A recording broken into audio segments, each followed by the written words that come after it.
Hi viewers, எல்லோருக்கும் வணக்கம். இன்னைக்கு கண்மணி அன்போட நாடகத்தில் கண்மணியும் அன்பும் ஹோட்டல் கடை போடுறதுக்காக டெம்போ ட்ராவலரில் கொண்டு போகிறாங்க. அப்போது கண்மணி சொன்ன இடத்துல தான் போடணும்னு சொல்லிட்டு கண்மணி சொன்ன இடத்துக்கே கொண்டு போகிறாரு அன்பு. அங்கே போயிட்டு நிறுத்தி இங்கே வியாபாரம் பண்ணலாம் அப்படின்னு பிளான் பண்ணுறாங்க. அப்போ அன்பும் சொல்கிறாரு, தேன்மொழியும் சொல்கிறாங்க, இந்த இடத்துலையா, இங்கே பாருங்கள், பக்கத்தில் பிரியாணி கடை இருக்குது, கூழ் கடை இருக்குது, எல்லாம் டிஃபன் கடை இருக்குது. இந்த இடத்துல எப்படி நம்ம போடுறது? அவங்களுக்கு வியாபாரம் கெட்டு போகாதா அப்படின்னு சொல்கிறாங்க. ஆனால் கண்மணி அவங்க பிரியாணி கடை தானே போடுறாங்க, இன்னொருத்தவங்க கூழ் கடை தானே வச்சுருக்காங்க. நம்ம போட போகிறது சிக்கன் 65, இந்த கபாப், தந்தூரி இதெல்லாம் தான் போட போகிறோம், இடியாப்பம், இதில் என்ன இருக்குது, இங்கே தான் நம்ம போடுறோம் அப்படின்னு சொல்லிட்டு ஸ்டூல் எல்லாத்தையும் எடுத்து வைக்கிறாங்க. எடுத்து வச்சா அந்த பிரியாணி கடையில் இருக்கிறவங்க அவங்க என்ன பண்ணுறாங்கன்னா, எல்லாரும் டே என்னடா நடக்குது, என்னடா அவன் ஸ்டூலெல்லாம் எடுத்து வைக்கிறான், வண்டிலாம் கொண்டு வரான் அப்படின்னு சொல்லிட்டு போயிட்டு, ஏம்மா என்னம்மா பண்ணுறீங்க, என்ன செய்கிற அப்படின்றாங்க. நாங்கள் இங்கே ஒரு ஹோட்டல் ஸ்டார்ட் பண்ண போகிறோன்றாங்க. அதை தான் கேட்குறேன், என்ன பண்ணுற, ஏன் எங்கள் பொழப்பெல்லாம் மண்ணள்ளி போடுறதுக்காக வந்திருக்கியா நீ அப்படின்னு சொல்லி கேட்குறாங்க.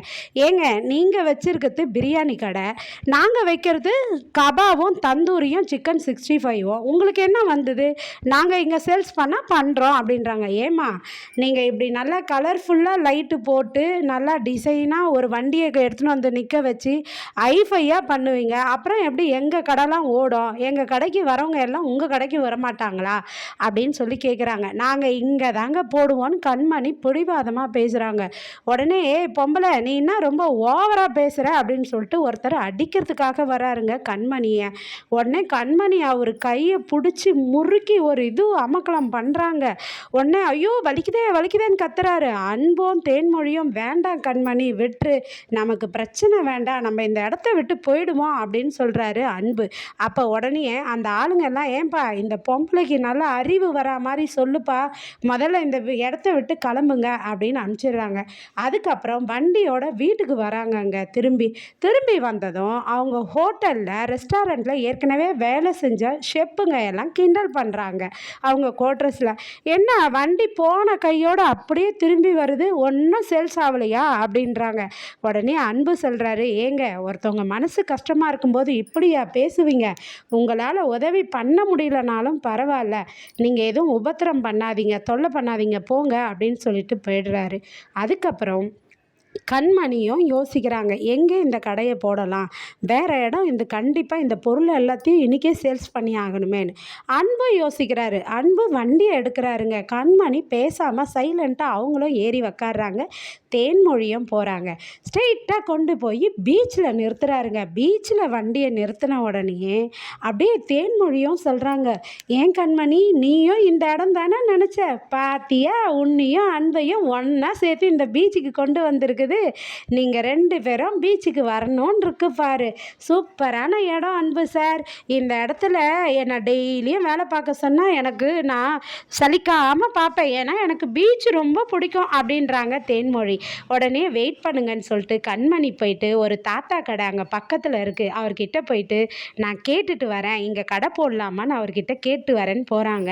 போயிட்டு தாத்தா அப்படின்னு சொல்லிட்டு, நாங்கள் இங்கே கடை போடலான்னு இருக்கோம், அதனால் நீங்கள் என்ன சொல்கிறீங்க, உங்களுக்கு எதனா தொழில் பாதிக்குமான்றாங்க.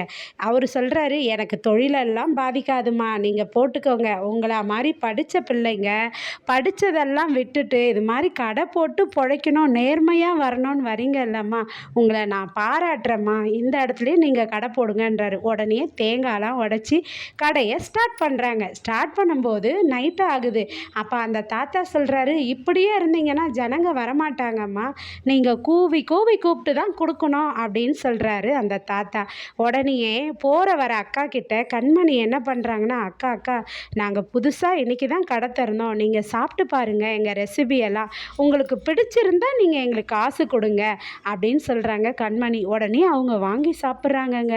சாப்பிடும்போது டேஸ்ட்டாக இருக்குது, இன்னொரு பிளேட்டு கொடுமா, இந்த சிக்கனுக்கும் இந்த இடியாப்பத்துக்கும் நல்ல காம்பினேஷன் சூப்பராக இருக்குமா அப்படின்னு சொல்கிறாங்க.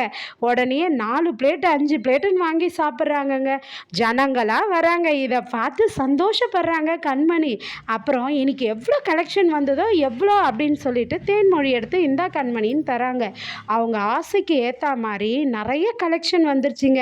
இதே போல் தினமும் நமக்கு கலெக்ஷன் ஆச்சுன்னா ஜீவாவுடைய கஷ்டத்தை கொஞ்சம் குறைக்கலாம் அப்படின்னு சொல்லிட்டு 2 பேரும் பேசிக்கிறாங்க. சரி கொஞ்ச நேரம் பீச்சில் உட்காந்து பேசிட்டு போகலான்னு பீச்சில் உட்காந்து உக்காடுறாங்கங்க. கண்மணியும் உக்காடுறாங்க, அன்பும் உக்காண்டிருக்கிறாரு. தேன்மொழி தண்ணியில் விளையாட போயிட்டாங்க. இவங்க 2 பேருக்குள்ளவும் என்ன பேசிக்கிறாங்கன்னு நாளைக்கு பார்ப்போமா? நன்றி, பாய்.